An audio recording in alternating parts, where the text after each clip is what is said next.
Colleagues, Commissioner, first of all I would like to extend my thanks to the rapporteur, Mr Schwab, who I think is the real leader of the C team this year, the competition team. I think you have done an excellent job.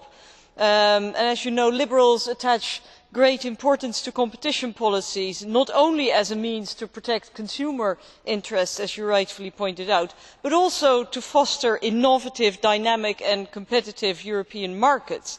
I think we need to realise that we are not just competing with each other, but Europe should also be a strong economic actor in the global markets, and we need strong competition policies and controls, in particular in times of economic crisis. I think Mr Almunia is absolutely right when he says that in these times state aid rules should not be relaxed, but they should actually be much tighter, much stricter than normal, because we have to keep in mind that the state aid distorts competition and it is also taxpayers' money in the end.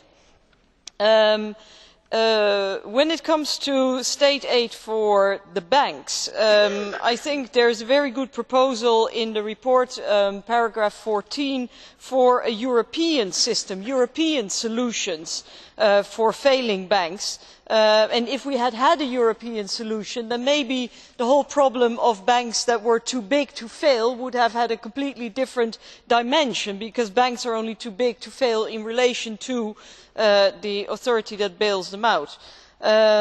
In contrast, I am not very happy about an earlier report by this House that calls for relaxing the state aid rules for services of general interest.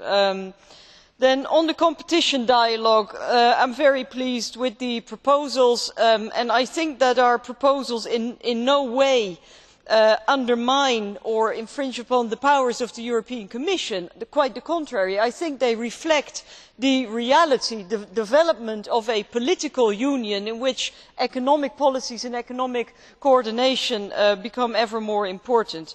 And finally, I welcome that the European Commission now seems to be moving in the direction of a sector inquiry into online advertising and search. I think that was long overdue. Thank you.